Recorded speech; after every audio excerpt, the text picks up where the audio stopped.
سلطان محمود غزنوی رحمۃ اللہ علیہ بڑے بادشاہوں میں گزرے ہیں۔ تاریخ میں 4 بڑے بادشاہوں میں ان کا بھی نام آتا ہے۔ جو 4 بادشاہ تاریخ میں ہیں ان میں سے ایک کا نام محمود غزنوی رحمۃ اللہ علیہ ہے۔ ان کا بڑا واقعہ گزرا ہے، مورخین نے ان کے بارے میں بڑے واقعات لکھے ہیں۔ ان کے یہاں کا ایک واقعہ آپ لوگوں کو بتاتا ہوں۔ محمود غزنوی رحمۃ اللہ علیہ کے یہاں ایک نوجوان آیا گاؤں سے۔ تعلیم و تربیت اس کی نا کے برابر تھی، بہت اچھی نہیں تھی، مگر کچھ ہی دن میں جب اس نے خدمت شروع کی تو بادشاہ کی نظر میں آ گیا اور بادشاہ کا چہیتا ہو گیا۔ اب کوئی بات ہوتی، محمود غزنوی رحمۃ اللہ علیہ کو کوئی کام ہوتا تو پھر اس کو بلاتے۔ محمود غزنوی رحمۃ اللہ علیہ کے ساتھ میں جو اور پہلے سے لوگ موجود تھے ان لوگوں کو حسد ہونے لگا، اس نوجوان سے جلن ہونے لگی۔ جب کوئی آدمی ترقی کرتا ہے تو اس کے پاس پڑوس میں رہنے والے کچھ لوگ جلن محسوس کرنے لگتے ہیں، جس کو ہم اپنی زبان میں حسد کہتے ہیں۔ یاد رکھو، حاسد کو حسد کی آگ سب سے پہلے جلاتی ہے۔ اس نوجوان کے بارے میں آتا ہے، اب وہ لوگ جب جلنا شروع کر دیے تو بادشاہ سے اس کی شکایت کرنے لگے۔ بادشاہ کی نظروں میں ہر دم فکر میں رہتے کس طریقے سے اس کی عزت کو گھٹائی جائے۔ رات دن ان کا یہی ایک کام رہ گیا، کس طریقے سے اس کو بے عزت کیا جائے۔ کہتے بادشاہ سے ان لوگوں نے کہا کہ بادشاہ سلامت، کوئی بات ہوتی ہے تو آپ ایاز کو بلاتے ہیں، اس سے مشورہ لیتے ہیں۔ نہ تو اس کی کوئی تعلیم و تربیت بہت خاص ہے، نہ تو کوئی بڑے خاندان کا ہے، اس کا کوئی بڑا بیک گراؤنڈ بھی نہیں ہے، پھر بھی آپ اس سے مشورہ لیتے ہیں۔ بادشاہ نے کہا جو بات ایاز کے اندر ہے وہ بات آپ لوگوں میں نہیں ہے۔ بادشاہ نے کہا میں آپ لوگوں کو بتاتا ہوں۔ ایک دن بادشاہ نے پھل منگایا اور وہ پھل بڑا کڑوا تھا۔ جتنے اعتراض کرنے والے تھے اس وقت موجود تھے، ان کے ہاتھوں میں ایک پیالے میں رکھ کے کاشات سب کے ہاتھوں میں دے دیا گیا اور ایک پیالہ ایاز کو بھی دے دیا گیا۔ جب سب نے اس پھل کو کھانا شروع کیا تو وہ پھل بڑا کڑوا تھا۔ لوگ کہنے لگے کہ بادشاہ یہ تو بہت کڑوا ہے، یہ حلق کے نیچے نہیں اترتا۔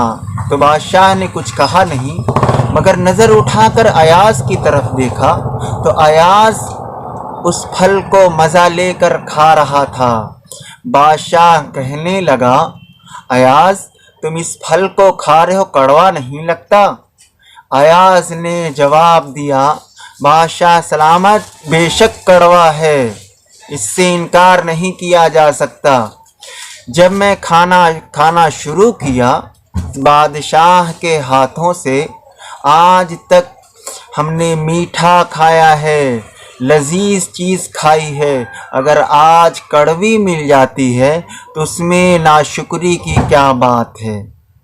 بادشاہ نے کہا کہ دیکھا یہ عادت ایاز کے اندر ہے، یہ چیز آپ لوگوں میں نہیں بلکہ ایاز میں ہے۔ اللہ کرے یہ عادت ہم لوگوں میں پیدا ہو۔ زندگی خوشی اور غم کا نام ہے، مگر جب غم آتا ہے تو ہم لوگ شکوہ شکایت کرنے لگتے ہیں۔ پھر بادشاہ کے دماغ میں آیا کہ یہ لوگ ایسے نہیں سمجھیں گے۔ پھر ایک مرتبہ ان لوگوں سے کہنے لگا چلو آج میں آپ لوگوں کی عقل کا جائزہ لیتا ہوں، تم میں کون سب سے عقل مند ہے۔ بادشاہ کے دربار میں تمام لوگ بیٹھے تھے۔ بادشاہ نے اپنے خزانے سے قیمتی ہیرا منگایا۔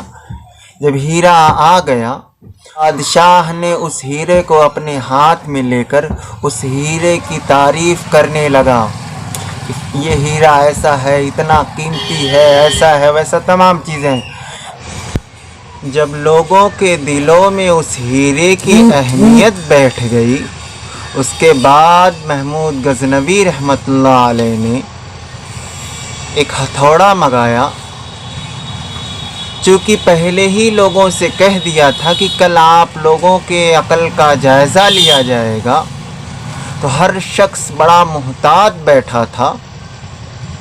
ہتھوڑا منگانے کے بعد محمود غزنوی رحمۃ اللہ علیہ نے پہلے شخص سے کہا یہ ہتھوڑا ہے اور یہ ہیرا ہے، اس ہیرے کو توڑ دو۔ اس شخص نے کہا کہ سلطان اگر ہم نے اس ہیرے کو توڑ دیا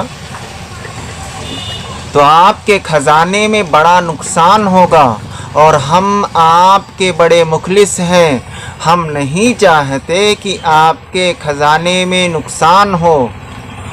بادشاہ نے اس کے ہاتھ سے ہیرا اور ہتھوڑا لے لیا، پھر اگلے شخص کو دیا اور اس سے بھی یہی کہا، اس نے بھی یہی جواب دیا۔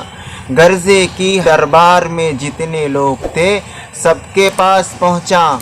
اخیر میں بادشاہ نے ایاز سے کہا ایاز اس ہیرے کو لو اور اس کو توڑ دو۔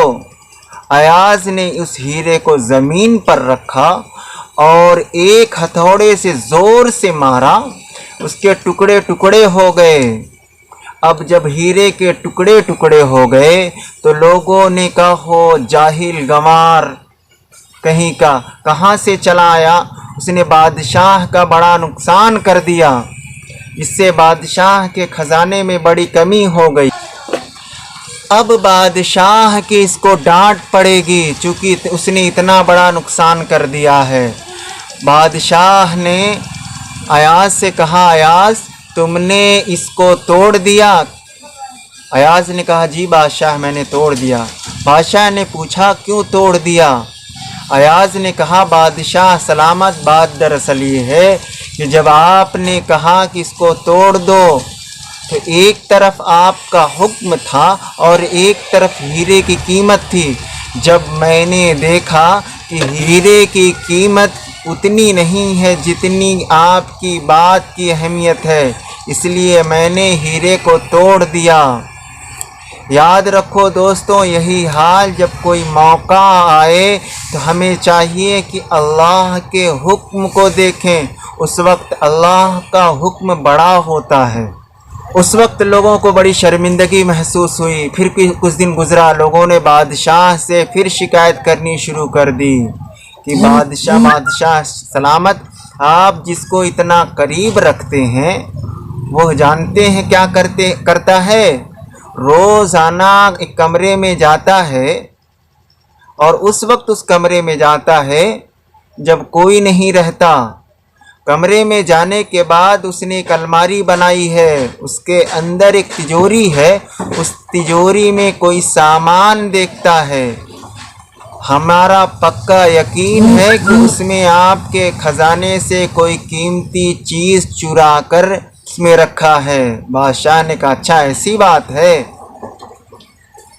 ایاز کو بلایا، ایاز سے کہنے لگا ایاز کوئی تجوری ایسی ہے جس کو آپ تنہائی میں دیکھتے ہیں، جب کوئی موجود نہیں ہوتا ہے تبھی آپ دیکھتے ہیں؟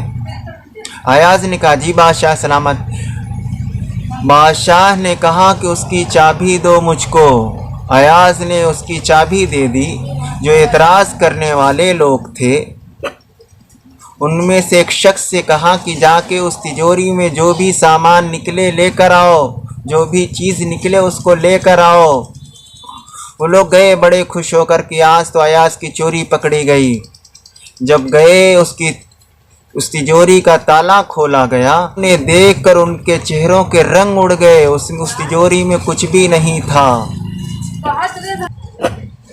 ان لوگوں نے دیکھا کہ اس تجوری میں کچھ بھی نہیں ہے، اس تجوری میں ایک پرانا کپڑا ہے اور ایک پرانا چپل ہے، اس کے سوا اس تجوری میں کچھ بھی نہیں تھا۔ بہرحال بادشاہ کا حکم تھا کہ جو بھی اس تجوری کے اندر ہے اس کو لے کر آؤ۔ وہ لوگ لے کر بادشاہ کے پاس پہنچے تو بادشاہ نے کہا کہ اس تجوری میں یہی صرف تھا؟ ان لوگوں نے کہا جی بادشاہ سلامت یہی تھا۔ ایاز سے کہنے لگا کہ ایاز تم اس کو روزانہ جا کے دیکھتے تھے صبح شام؟ ایاز نے کہا جی بادشاہ سے۔